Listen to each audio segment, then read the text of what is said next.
नमस्कार दोस्तों, मैं एक बार पुनः आपका सुनील क्लासेस में स्वागत, अभिनंदन और वंदन करता हूं। आज की हमारी क्लास जो है वो किसकी है? मौलिक अधिकार की क्लास है। मौलिक अधिकार या मूल अधिकार। क्या? मूल अधिकार।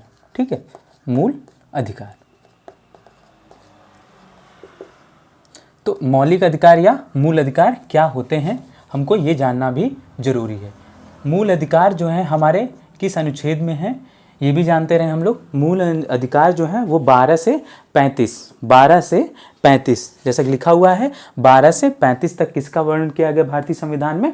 मूल अधिकार का वर्णन किया गया। ये भाग कौन सा है? तो भाग कौन सा है? भाग 3 है। कौन सा भाग है? 3। भाग 3 में मूल अधिकार या मौलिक अधिकार का वर्णन किया गया है। अच्छा, मौलिक अधिकार कहाँ से, कैसे, इसका ओरिजिन कहाँ से होता है? तो जैसा कि संविधान में है कि मूल अधिकार जो है वो अमेरिका के संविधान से लिया गया है। अमेरिका के संविधान में मूल अधिकार को कहा जाता है अधिकार बिल। क्या कहा जाता है? अधिकार बिल। किस नाम से जाना जाता है? यूएसए में यूएसए में इसको किस नाम से जाता है? अधिकार बिल। अधिकार बिल के नाम से जाना जाता है। ठीक है, किस नाम से जाना जाता है? अधिकार बिल के नाम से जाना जाता है। ठीक है, मगर इसकी सोच कहाँ से आई? भारत में इसकी सोच कहाँ से आई? तो 1928 में नेहरू रिपोर्ट आई थी। नेहरू रिपोर्ट, मोतीलाल नेहरू ने एक नेहरू रिपोर्ट प्रस्तुत की थी और उसमें ये आकांक्षा व्यक्त की गई थी कि मूल अधिकारों को भारतीय संविधान में जोड़ा जाए, क्योंकि ये मूल अधिकार जो होते हैं वो किसी भी व्यक्ति का चौमुखी विकास करते हैं। ठीक है, बौद्धिक, नैतिक, सामाजिक, हर तरीके से चौमुखी विकास करने के लिए होते हैं। तो इसलिए मौलिक अधिकारों को जोड़ने की लिए आकांक्षा व्यक्त की गई थी। किसमें? नेहरू रिपोर्ट 1928 में। 28 अगस्त 1928 को नेहरू रिपोर्ट आई थी और उसमें 28 अगस्त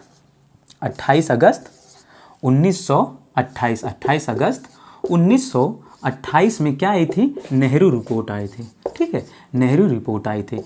ये किसने दिया था? मोतीलाल नेहरू। मोतीलाल नेहरू कौन थे? मोतीलाल नेहरू, ठीक है, मोतीलाल नेहरू कौन थे? श्री जवाहरलाल नेहरू जी के पिता थे। ठीक है, इन्होंने एक नेहरू कमेटी बनी हुई थी, उसी में इसमें रिपोर्ट जारी की गई थी। अच्छा, उसी समय 1928 में और क्या हुआ था? 1928 में ही जो था वो एक हुआ था कि सुभाष चंद्र बोस और जवाहरलाल नेहरू जो इंडिपेंडेंस लीग की स्थापना की थी। क्या किए थे? 1928 में ही नेहरू और बोस जी ने, बोस और नेहरू, कौन नेहरू? जवाहरलाल नेहरू। क्यों? अच्छा, इन्होंने किया था इंडिपेंडेंस लीग की स्थापना। इंडिपेंडेंस लीग की स्थापना इन्होंने क्यों की थी? क्योंकि ये लोग क्या थे कि ये लोग जो थे जैसे कांग्रेस जो थी, कांग्रेस से सहमत, कुछ बातों से ये लोग सहमत नहीं थे। ये लोग उग्र स्वभाव में थोड़ा सा आ गए थे, उग्र रखते थे। तो उग्रता की वजह से ये लोगों ने एक गुस्सा हो गए कांग्रेस से, एक संस्था की स्थापना की जिसका इंडिपेंडेंस लीग नाम रखा। क्या नाम रखा गया? इंडिपेंडेंस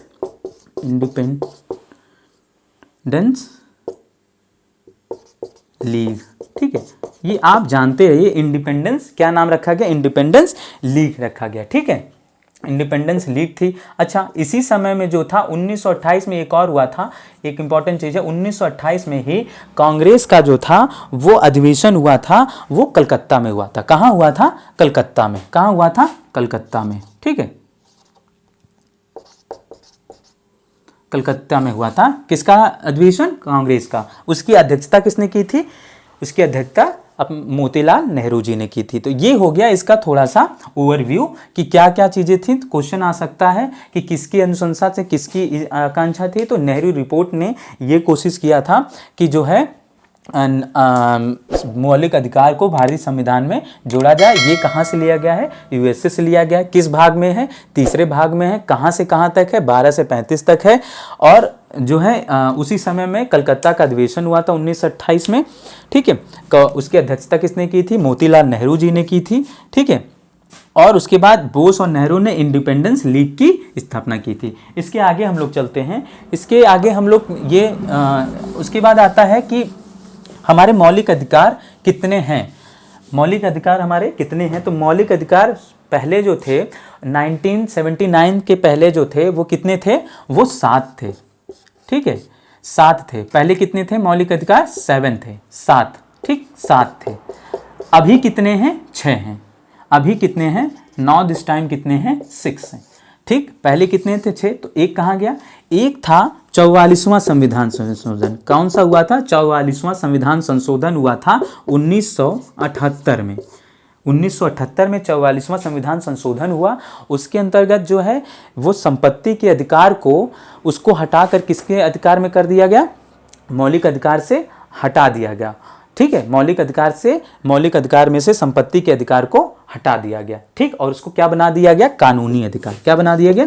कानूनी अधिकार, ठीक है, कानूनी अधिकार बना दिया गया। अच्छा, क्यों इसको हटाया गया? इसके पीछे एक कारण होता है। जैसे मौलिक अधिकार जो होता है उसके, अगर उसके अंदर कोई परिवर्तन संसद या कोई भी करना चाहता है तो कोर्ट उसके संरक्षक होती है। मौलिक अधिकार का संरक्षक कौन होता? क्वेश्चन आता है तो कौन होती है? हमारी कोर्ट होती है, उसकी संरक्षण करती है, ठीक है। उसके ढांचे में, मूल ढांचा जो होता है उसमें परिवर्तन करने से करती है अगर कोर्ट, तो उसमें मतलब संसद अगर करना चाहती है तो कोर्ट उसका क्या करती है? संरक्षण करती है, ठीक है। और जो होता है कानून में ये चीज़ नहीं, इसके मौलिक अधिकार में अगर कोई भी चीज़ होती है तो कोर्ट क्या करती है? रीट जारी कर सकती है। क्या कर सकती है? रीट जारी कर सकती है। जबकि कानूनी अधिकार जब इसको बनाया गया, किसको? संपत्ति के अधिकार, कानूनी अधिकार में रीट जारी नहीं कर सकती। ये सबसे इंपॉर्टेंट चीज़ है, रीट, ठीक है। तो ये चीज़ याद रखिए कि मूल अधिकार अगर कोई परिवर्तन करता है अगर संसद, तो क्या होता है? उसके खिलाफ रीट जारी कर सकती है। अच्छा, जो क्या कहते हैं, कोर्ट जो होती है वो किस किस के अंतर्गत रीट जारी कर सकती है, इसको हम आपको आगे आगे बताएंगे, ठीक है। अभी हम क्या करते हैं, जानते हैं कि जो है 7 जो थे वो 6 हो गए। वो 6 कौन कौन से हैं? और 44वां संविधान संशोधन द्वारा इसको हटा दिया गया, ठीक है। तो 6 कौन कौन से मौलिक अधिकार हैं इसको हम जान लेते हैं। पहला कौन सा है? पहला है समानता या समता, ठीक है, समता, ठीक है, समता या समानता, पब्लिक समानता, ठीक। ये कहाँ से कहाँ तक? 14 से 18 तक है, ठीक। उसके बाद स्वतंत्रता, कौन सा है? स्वतंत्रता का अधिकार। ये कहाँ से कहाँ तक है स्वतंत्रता का अधिकार? ये है हमारा, ये 19 से 22 तक है। मैं ये लिख इस वजह से रहा हूँ कि आपको भी पता होगा, मगर थोड़ा सा आपको ओवरव्यू आपको पढ़ाने के लिए बस इसलिए इसको मेंशन कर रहा हूँ। फिर अगला आता है शोषण के विरुद्ध, ठीक है, शोषण के विरुद्ध अधिकार। कोई शोषण करे तो उसके विरुद्ध आप चले जाओ। ये कहाँ से आता है? कहाँ से कहाँ तक?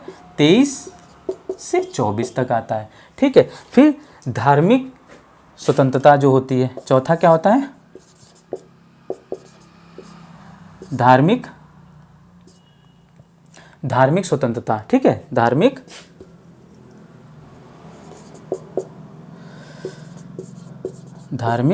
स्वतंत्रता का अधिकार, हाँ, धार्मिक स्वतंत्रता का या धर्म की स्वतंत्रता आप कह सकते हैं, कुछ भी आप, धर्म की स्वतंत्रता या धार्मिक स्वतंत्रता, इसको दोनों फॉर्म में कह सकते हैं। धर्म की स्वतंत्रता का अधिकार किस में आता है? धर्म की स्वतंत्रता का अधिकार आपका आता है संविधान के अनुच्छेद 25 और उस 28, ठीक है, 25 से 28 तक में आता है, ठीक है, 25 से 28 तक में आता है। फिर जो आता है पांचवा और छठा, पांचवा क्या आता है? पांचवा आता है संस्कृति एवं शिक्षा, संस्कृति और शिक्षा का अधिकार। ये कौन सा अधिकार? ये किस का अधिकार? ये किस में आता है? ये हमारा आता है 29 और 30 में, ठीक है। उसके बाद आता है संवैधानिक उपचार, संवैधानिक उपचार,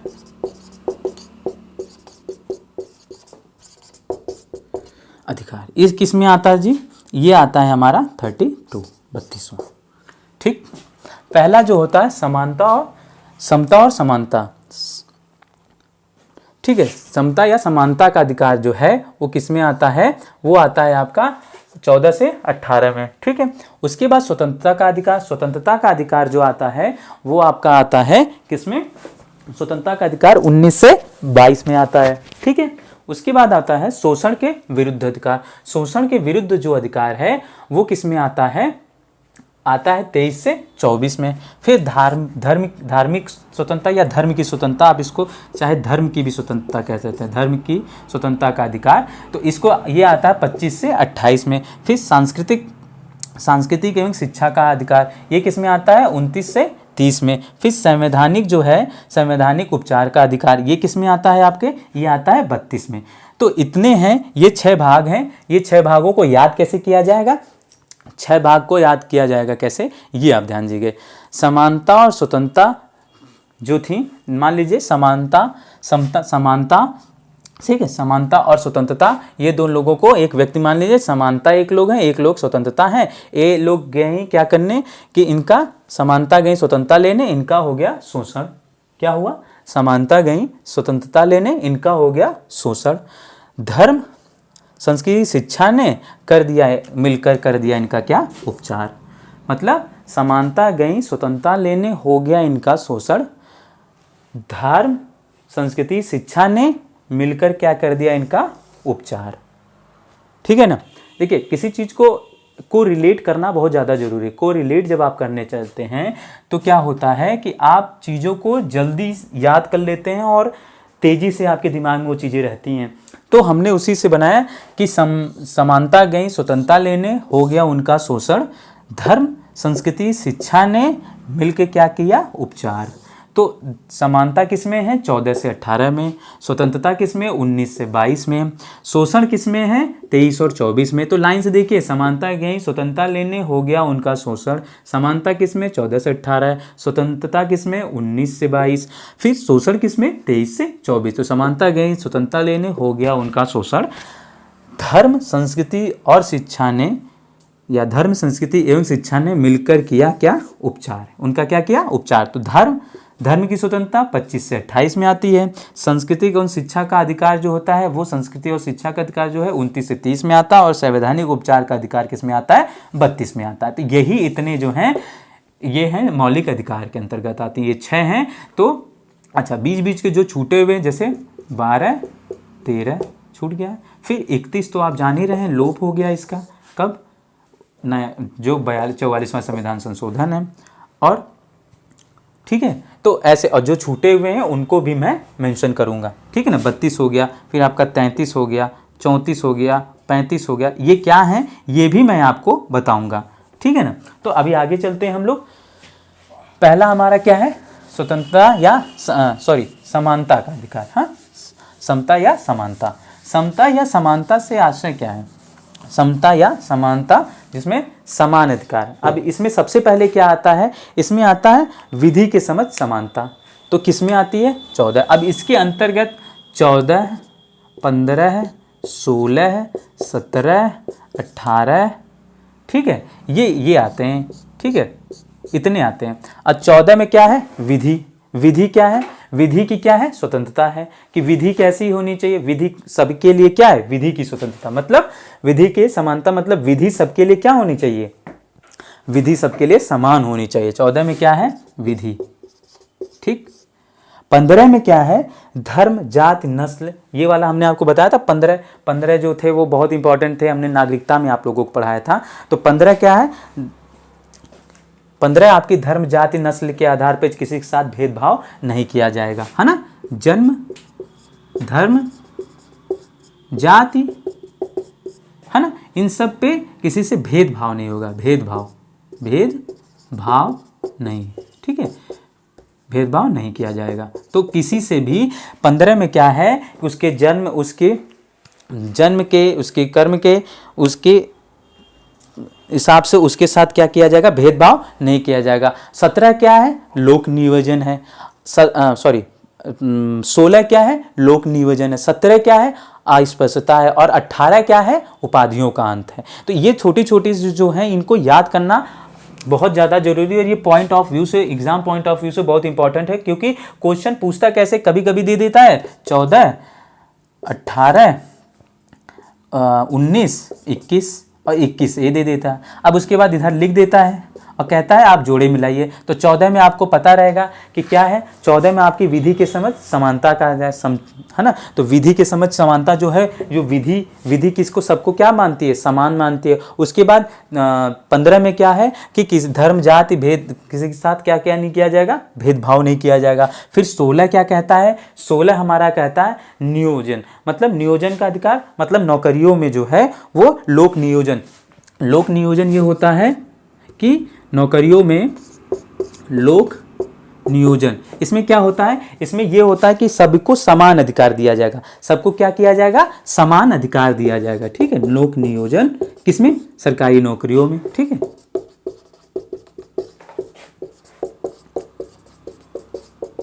इसमें SC ST को छोड़कर, क्यों, क्योंकि पिछड़े जैसे हैं तो इस वजह से इनको थोड़ा सा रियायत दी जाती है। ठीक है, तो अभी क्या है, लोक नियोजन सरकारी नौकरियों में छोड़कर। और 17 का है, 17 बहुत ज़्यादा इंपॉर्टेंट है। 17 जो है आपका अस्पृश्यता से संबंधित है। ठीक है,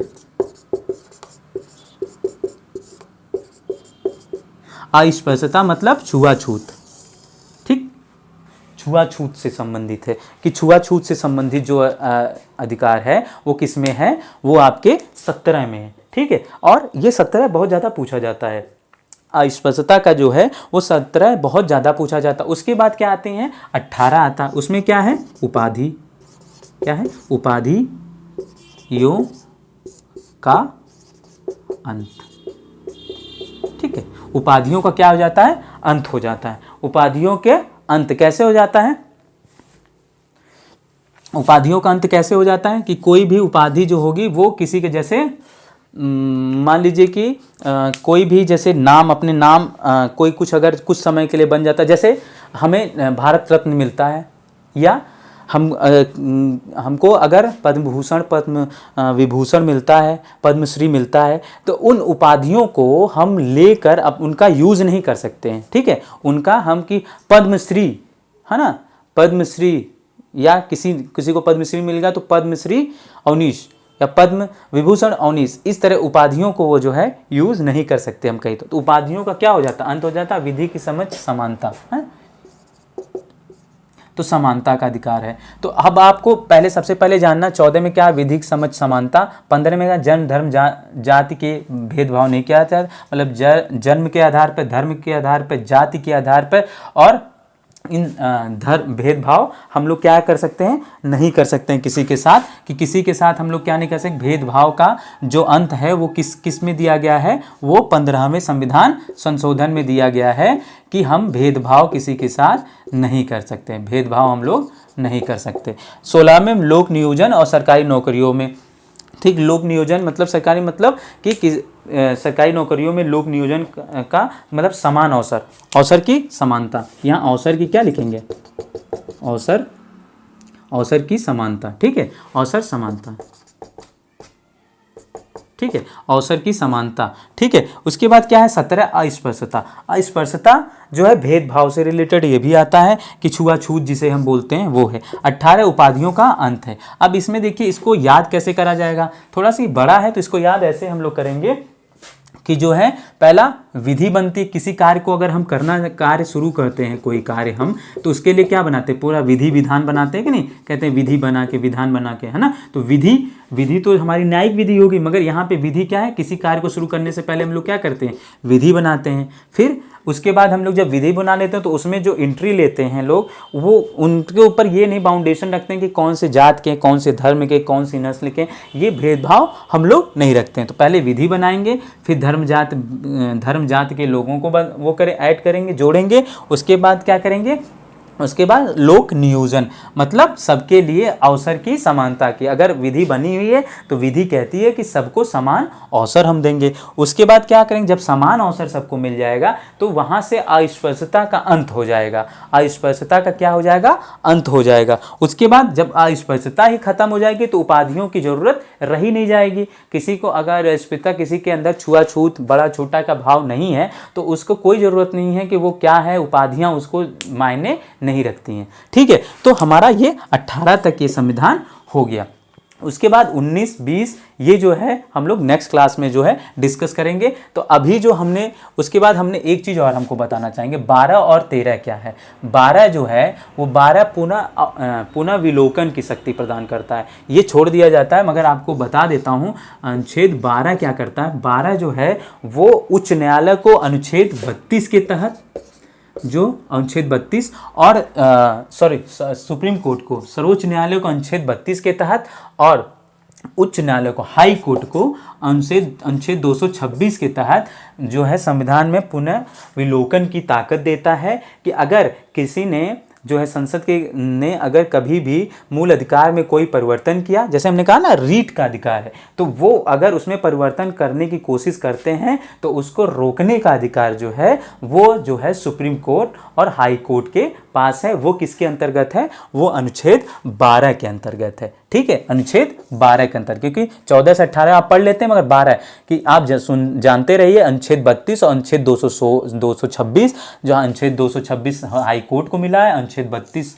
जो है सुप्रीम कोर्ट के पास है। इसके पुनः विलोकन कर सकती है कौन, जो है हाई कोर्ट और सुप्रीम कोर्ट। और 13 क्या कहता है, 13 ये कहता है कि राज्यों की जो है राज्यों की श्रेणी में लाने का अधिकार है। मतलब कौन कौन राज्य की श्रेणी में आ सकते हैं, ये अधिकार किस में है, अनुच्छेद 13 में संविधान को प्राप्त है। उसने बता दिया है यहाँ तक कि डीएम भी राज्य की श्रेणी में आता है। ठीक है, राज्य के और कौन कौन लोग राज्य की श्रेणी में आते हैं, ये जो है अनुच्छेद 13, मतलब कि राज्यों की श्रेणी में कौन कौन आएगा, इसको बताने के लिए अनुच्छेद 13 का यूज किया जाता है। एक चीज और, जो मौलिक अधिकार को वो क्या कहा जाता है, भारत का मैग्ना कार्टा कहा जाता है। क्या कहा जाता है, मैग्ना कार्टा। क्या कहा जाता है, मैग्ना कार्टा कहा जाता है। ठीक है, मौलिक अधिकार को मैग्ना कार्टा सब ब्रिटेन से आया था। कहाँ से आया था, ब्रिटेन से। ठीक है, इंग्लैंड से। कहाँ से आया था, इंग्लैंड से आया था। तो हम समअप करना चाहेंगे कि मौलिक अधिकार किसमें है, 12 से 35 में है, भाग 3 में है। और ये कहाँ से लिया गया है, ये यूएसए से लिया गया। यूएसए में इसको क्या कहा जाता है, अधिकार बिल कहा जाता है, पहले वाले। उसके बाद इसके पहले 7 थे, अभी कितने हैं, 6 हैं। 7वां कहाँ चला गया, वो कानूनी अधिकार बन गया। कौन से, 44वां संविधान संशोधन से। ठीक है, 1978 में हुआ था। ठीक है, और 1979 में मौलिक अधिकार कर दिया गया था। ठीक है, अभी हम इस क्लास को यहीं पे रोकते हैं।